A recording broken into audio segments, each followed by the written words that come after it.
Chris Farrell is Director of Investigations and Research at Judicial Watch. I love Judicial Watch. Tom Fitton. Hey, Chris Farrell, welcome to the show. How are you? Great to be with you. Thanks very much.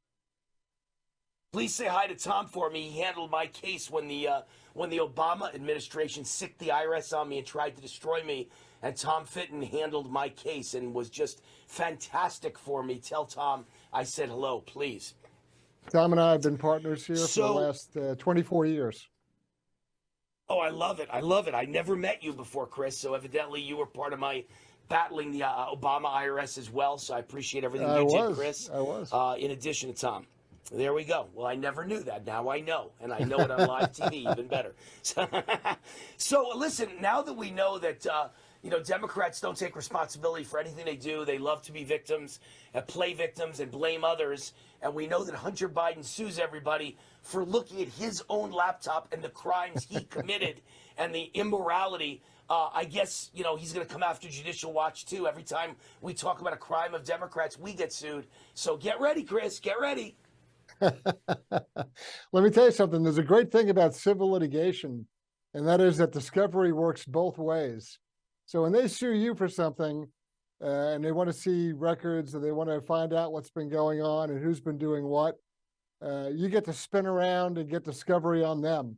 So if Hunter Biden wants to make issue over what aspects of his laptop are or not his, or when he took pictures of himself with underage girls, or how much drugs he was doing, great, let's discuss it. Happy to do so. Democrats love to play the victim. So let's get into Biden impeachment update. Judicial Watch President Tom Fitton says the American people have a right to know whether their president is a crook. What's the update on the crimes of Biden, and I call it the Biden crime family? Yeah, well, today, Representative Jamie Comer, came out with some pretty stunning documentation, really just in the last few hours, where it shows payments from China to Hunter Biden, and one would guess, the 10% off the top for the big guy, and they detailed the payment address as being the Biden family home, Joe Biden's house. So that's pretty tough. That's pretty tough to walk away from when they're sending it to Joe Biden's house. That gives you an idea where the money's going and who's benefiting, right? It gives you an idea who the crook is, the most crooked vice president in the history of the United States.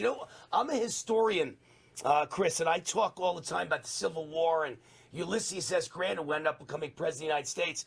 And he was presiding over the most corrupt administration in our history. Almost everybody under Grant stole. And I always say, everyone's looking at Biden, and they all think Biden's this criminal and this corrupt guy. But who is above Biden? Obama. Biden was only the vice president. I mean, doesn't anybody, you guys must be thinking the same thing as me. This all roads lead to Obama. Yeah, Obama knew everything. Obama knew that Biden was a crook. Obama knew that Hillary was going to use this phony Russia thing to go after Trump. Obama knew Comey was going up to the Trump Tower to set up Trump with a phony entrapment briefing. Obama, let's remember, Benghazi, the terrorist attack in Benghazi and the cover-up around that, and, Susan Rice going on television and lying 5 different times on all the Sunday shows, that was all to cover up the fact that the Obama administration was sending arms to Al-Qaeda and ISIS in Syria. I mean, that's when you peel back all the story and all the who did what to who when.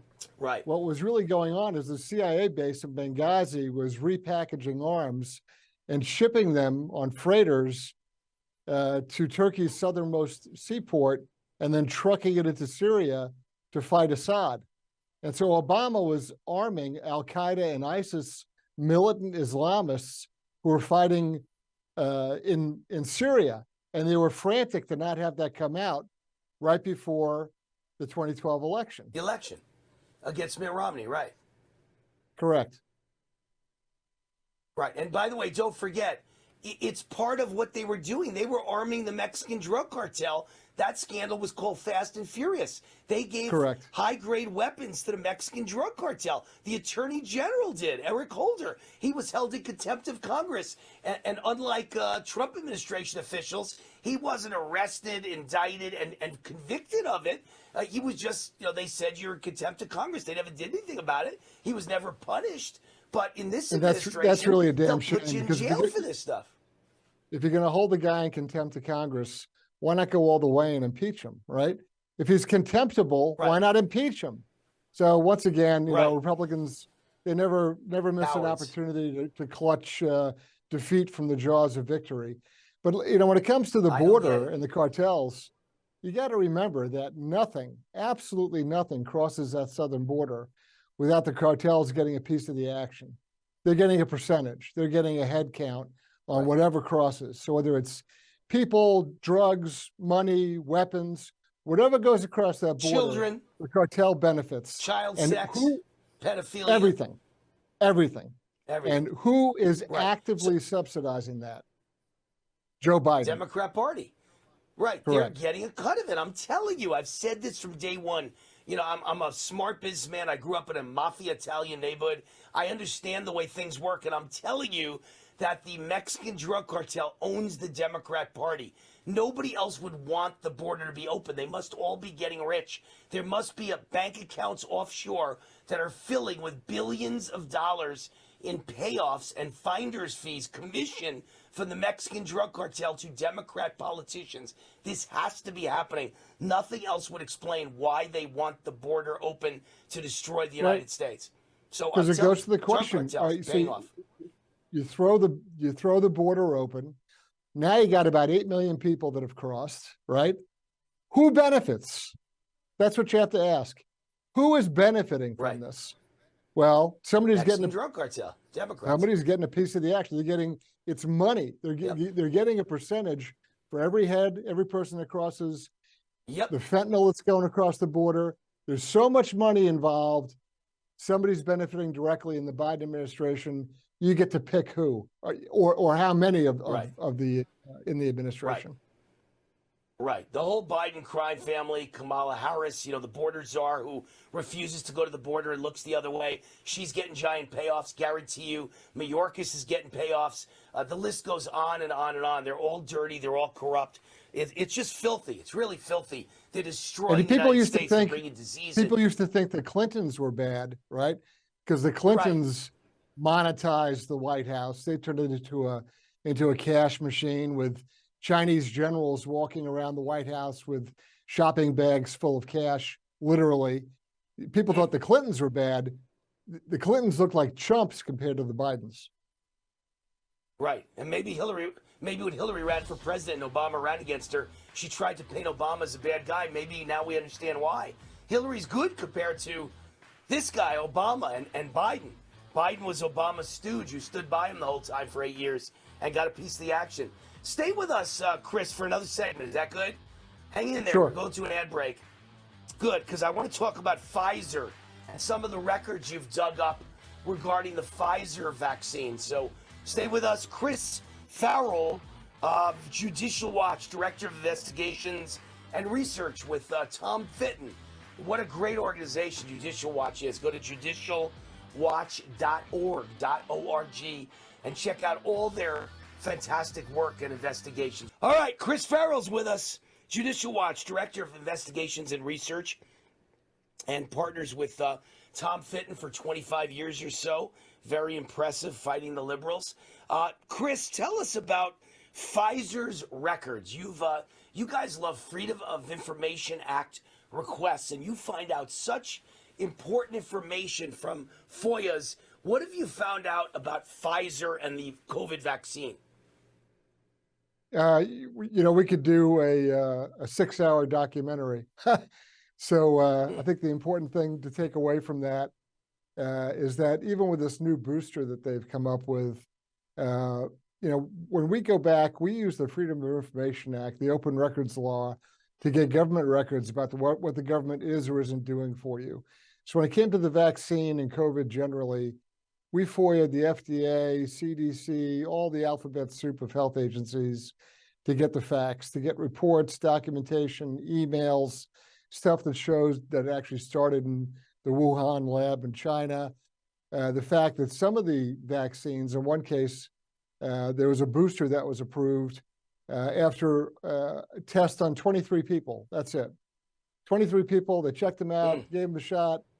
This was their big control test, and they approved it for use across the across the world, really. Well, hey, Chris, I'm only butting in because I want to mention to you, you do realize the newest booster, the latest one that just came out, was never tested on a single human being. As bad as 23 sounds, zero, only 20 mice, 10 mice on one side, 10 mice on the other, for a very short period of time, by the way. Again, it's a disaster. This is absolute disaster. And you really, they don't want you to have a frank and honest conversation about it. So when we get records and documents, they're not our records. They're not our documents. These are records and documents we go to federal court and sue over, and the court makes the government release the records to us, and we just make them public. So you can read for yourself. You can make your own decisions about whether you like something, whether you trust something. You can see who is applying influence and pressure, and getting that record and document and making it public is absolutely essential, because frankly, the government and Big Pharma doesn't want you to know. I mean, I'm not a big fan of RFK Jr., generally speaking, but I will tell you that on this vaccine he's right issue, on the vaccines. He's very honest. He's very forthright. He says, hey, look, he's not anti-vax. He wants safe vaccines. So show the testing, release the results, let the public understand what's going on. When you jerk people around, when you play little Mickey Mouse games and hide things from people, they're not making fully informed decisions. They don't have full consent. And you're endangering lives. And Chris, that's the problem. Chris, more importantly, don't you think if they won't show you the facts, they won't show you the trials, or the trials were done with no humans, or they vaccinated 300 million people based on 23 humans in a short period of time, way too fast, you know something's wrong. It's not just that, people are making uninformed decisions. It's something's very wrong here if they won't show you the test results. Everybody knows the influence of Big Pharma. You know, they spend, tons of money in Congress influencing, trying to buy votes, trying to lobby. And the media. We have lots of reasons for the whole to be media. suspicious. Just, I mean, you turn on regular television and look at all the advertising, right? It's nonstop, wall to wall, whether it's, name your condition, whatever it is, they got something they're trying to peddle to you. And they rely on you going into your doctor. Hey, I got arthritis, I got this, I got that, give me a drug, I saw this advertised. And we've also learned now that when it came to the COVID shots, that they were being incentivized. The more people they vaccinated, I'm talking about docs, medical practices, the more they were vaccinated, money they made. They got a kickback. They got incentives. More they got bonuses a commission. They got. Correct. Hey, we got 30 seconds left, Chris. We got to run. They're hysterical in my ear. Wade, we got to go. We got to go. News break, hard break. Chris Farrell, Judicial Watch, Director of Investigations and Research, Tom Fitton's partner over at the great organization, Judicial Watch, judicialwatch.org. Thank you, Chris, for coming on the show. Appreciate every Wayne. Bit you tell us about. What would we do without Judicial Watch and groups like them, right?